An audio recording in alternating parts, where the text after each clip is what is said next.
नमस्कार। आज हम एक सफर पर चलेंगे डायलन थॉमस की एक ऐसी कविता के अंदर जो उन्होंने अपने 35वें जन्मदिन पर लिखी थी। ये कविता ना बस एक कविता नहीं है, ये जिंदगी, मौत और विश्वास जैसे बहुत बड़े सवालों से टकराती है। चलिए इसको समझने की कोशिश करते हैं। कविता शुरू होते ही हमें सीधा ले जाती है वेल्स में, कवि के बोट हाउस तक, और यहीं अपने 35वें जन्मदिन पर वो एक अजीब सा एक अंदरूनी खिंचाव महसूस कर रहे हैं। एक तरफ जश्न है तो दूसरी तरफ मातम, दोनों के बीच का तनाव। सोचने वाली बात है ना कि कोई इंसान एक ही वक्त में अपने जन्मदिन का जश्न भी मनाए और उस पर अफसोस भी करे। यही तो सवाल इस पूरी कविता की नींव है। ये सवाल हमें सीधा कविता के दिल में ले जाता है, एक ऐसे संघर्ष के पास जिससे शायद हम में से कई लोग जुड़ पाएंगे। तो चलिए इसी सवाल का जवाब ढूंढने निकलते हैं। कविता के सफर का यह है पहला पड़ाव।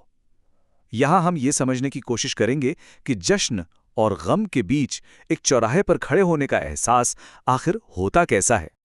देखिए, यहां एक बहुत ही दिलचस्प बात है। कवि का जो बाहरी माहौल है ना, वो उनके अंदर के माहौल का ही आईना है। जैसे उनका घर पानी के ऊपर एक तरह से अधर में खड़ा है, बिल्कुल वैसे ही वो खुद को वक्त की लहरों पर बहता हुआ पाते हैं, एक अनिश्चितता। और ये जो रेत कण जैसा दिन है ना, ये कॉन्सेप्ट बहुत गहरा है। जरा सोचिए इसके बारे में। एक अकेला दिन पूरी जिंदगी के सामने कितना छोटा सा लगता है ना, एक रेत के दाने जैसा। लेकिन फिर भी वही छोटा सा दिन उस पूरे विशाल समय के चक्र का एक बहुत जरूरी हिस्सा है।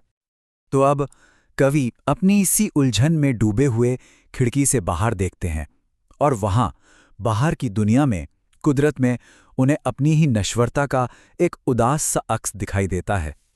ये लाइंस इस बात को बिल्कुल साफ कर देती हैं कि कैसे हर जीव, और इसमें कवि खुद भी शामिल हैं, सब एक अनिवार्य, एक अटल अंत की तरफ बढ़ रहे हैं। ऐसा लगता है जैसे कुदरत के इस नियम से, इस साइकिल से कोई भी बच नहीं सकता। यहां थॉमस प्रकृति की कठोर सच्चाई को हमारे सामने रखते हैं। देखिए कैसे बाज चिड़ियों को पकड़ रहे हैं, ऊदबिलाव मछलियों को खा रहे हैं, और तो और बगुले जो कभी आशीर्वाद का प्रतीक माने जाते थे, वो भी अब मौत के इस खेल का हिस्सा हैं। ये तस्वीरें दिखाती हैं कि कुदरत में जिंदगी और मौत कैसे एक दूसरे से अलग नहीं हैं, बल्कि एक ही धागे में गुंथे हुए हैं।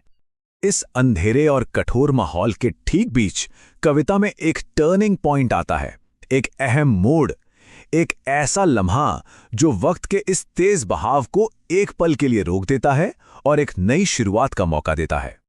35 कवि की जिंदगी का हर एक साल एक घंटे की तरह, 1, 2, 3, पूरे 35 साल।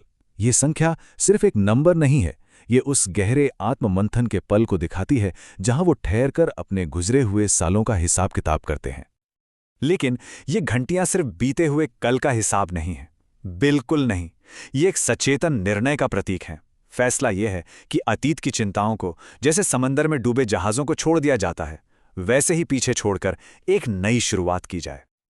और अब हम इस सफर के सबसे गहरे और शायद सबसे अंधेरे हिस्से में कदम रखते हैं।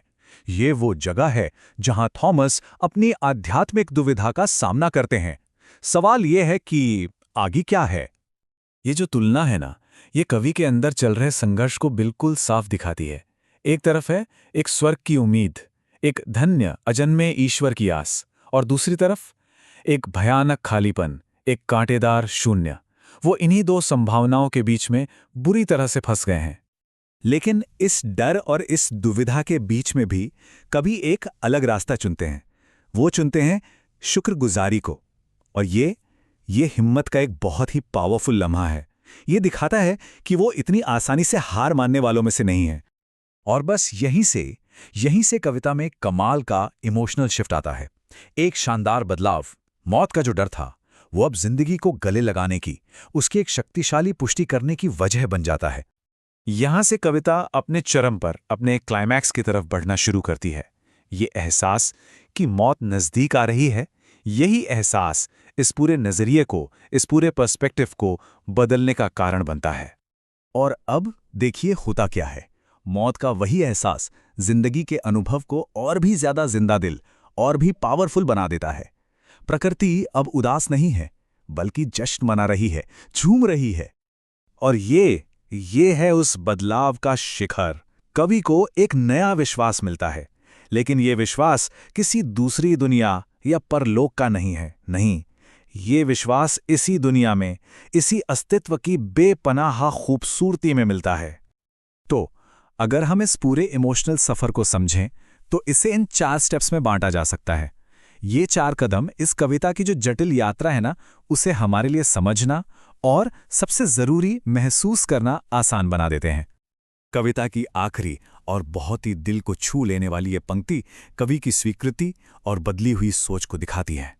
अब वो अपने भविष्य का सामना करने के लिए अकेले नहीं हैं, बल्कि एक नए विश्वास के साथ, एक नई हिम्मत के साथ आगे बढ़ रहे हैं। तो ये विचार यहीं छोड़ जाते हैं कि क्या किसी चीज के अंत का सामना करना उस तक के सफर को और भी खूबसूरत बना सकता है?